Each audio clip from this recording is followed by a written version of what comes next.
Oui, bonjour à tous. Je suis Nemnana. Bon, ok. Donc, si je fais cette vidéo, c'est juste pour vous montrer comment installer Packet Tracer et comment faire les premiers pas avec Packet Tracer. Voilà, pour ceux qui pourront rencontrer des difficultés et donc c'est important pour eux. Voilà, déjà, je vais aller sur où j'ai téléchargé mon Packet Tracer, bien sûr. Donc, je vais aller dans téléchargement. Voilà, je vais rechercher mon setup de Packet Tracer. Donc, je vais rechercher mon setup de Packet Tracer.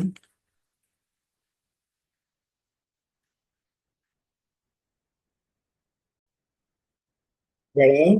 Donc voilà, voici mon setup ici, paquet traceur 8.2.2, c'est 64 bits. Je vais juste double-cliquer dessus. Donc le temps que tout s'installe correctement. Là, je vais cliquer sur exécuter. On va patienter. Voilà.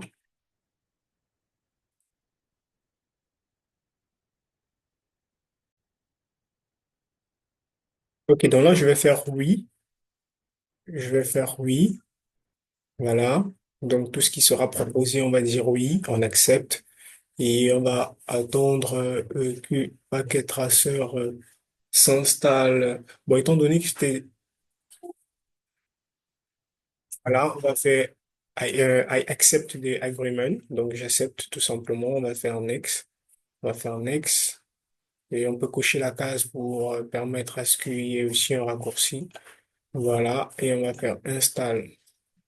Donc, on va attendre que notre paquet traceur s'installe tout doucement. Donc là, c'est déjà vers la fin. L'installation avance plutôt bien. Voilà. OK, on va cliquer sur Finish parce que notre paquet traceur est correctement installé. Et voilà, on va faire Yes. Voilà. OK, là, on a notre Cisco paquet traceur. Voilà. On double-clique dessus pour l'ouvrir. Voilà. On patiente. OK. Il s'ouvre directement. OK, il s'ouvre directement. Maintenant, certains d'entre nous peuvent rencontrer ce souci-ci. Voilà, c'est bien comme cela s'est présenté. Vous avez cette page. Généralement, vous avez cette page parce que vous êtes connecté à Internet. Voilà, et Packet Tracer a besoin d'être sûr que vous êtes enregistré sur la plateforme NetAcad pour l'utiliser parce que ce sont des outils Cisco.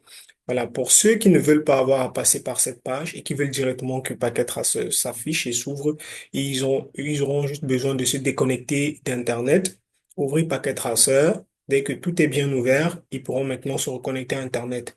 Donc, ceux qui sont connectés à Internet et qui ne veulent pas ce processus, ce que moi je recommande, étant donné que chacun d'entre nous détient une adresse mail Cisco, donc une adresse mail EtherCAT, donc restez connecté sur Internet. Une fois que vous avez cette petite fenêtre qui s'affiche, vous venez juste sur Cisco Network Academy ici, vous cliquez dessus pour tout simplement vous enregistrer comme apprenant. Voilà, pour pouvoir utiliser Cisco. Moi, j'ai déjà un compte Cisco, donc j'ai déjà un compte NetAcad et j'utilise comme mon compte Google. Donc, je clique là sur Google pour que ça puisse prendre les paramètres automatiquement. Mais ça n'empêche, on me demande toujours de mettre mon mail ou mon mobile. Donc, je vais mettre mon mobile. Voilà. Je vais faire Next. Voilà, je vais entrer mon mot de passe euh, pour accéder à mon compte Google, donc à ma boîte mail, parce que ce sont les mêmes que j'ai mis. Voilà. Donc, voilà, je vais faire Next.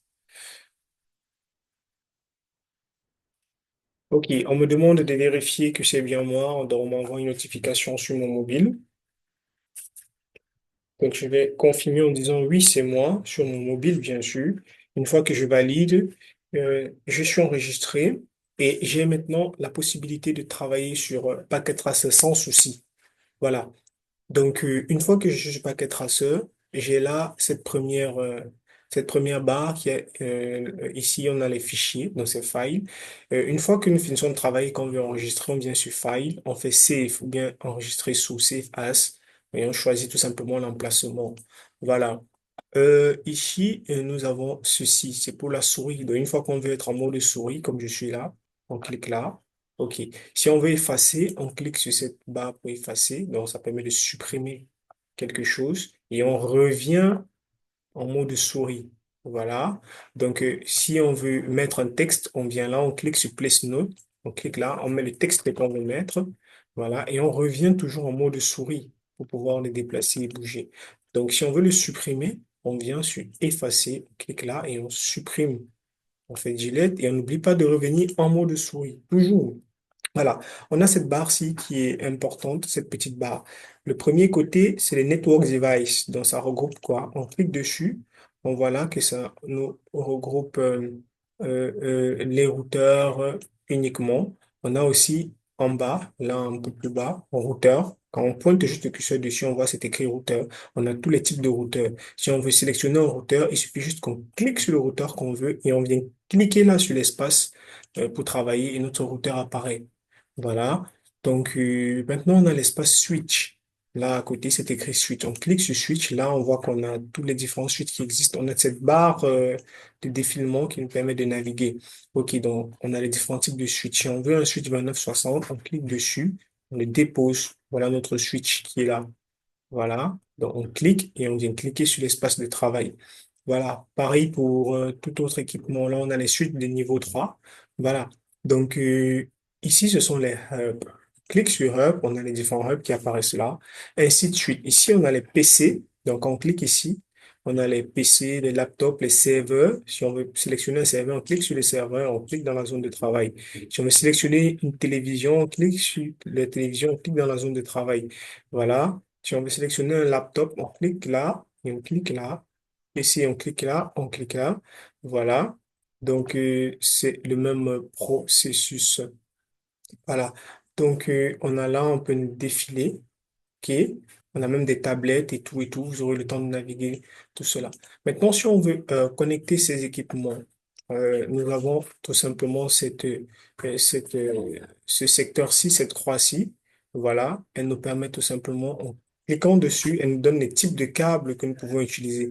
On a les câbles console. Donc, ça, c'est l'insigne du câble console. Voilà. On a le câble droit, on a le câble croisé, on a plusieurs types de câbles, mais nous, généralement, on utilisera uniquement ce premier type de câble parce que lui, il sélectionne de façon automatique le type de câble dont nous avons besoin pour connecter chaque équipement. Pendant la formation, je vous expliquerai. C'est l'auto MDX. Voilà. Voilà, donc on clique juste dessus une seule fois et on vient maintenant, si on veut relier peut-être le laptop au routeur, on va cliquer sur le laptop et on va cliquer sur le routeur. Maintenant, si on veut relier le routeur à ce switch, on va cliquer encore sur le câble, on clique sur le routeur, on clique sur le switch. Ce sont juste des cliquer, cliquer. Si on veut sélectionner ce type, si on veut encore relier un serveur et ce PC, on va cliquer sur le type de câble, on sélectionne là et on vient là. Vous voyez, le type de câble est différent. Voilà, donc l'AutoMDX définit automatiquement le type de câble qui convient le mieux, si c'est droit ou si c'est croisé. Ça nous évite de faire des erreurs ici en sélectionnant manuellement. Voilà, donc ce sont des petites choses qui sont importantes à partager avec vous. Donc pour le reste, ce sera en cours. Merci bien et on va se dire en cours alors.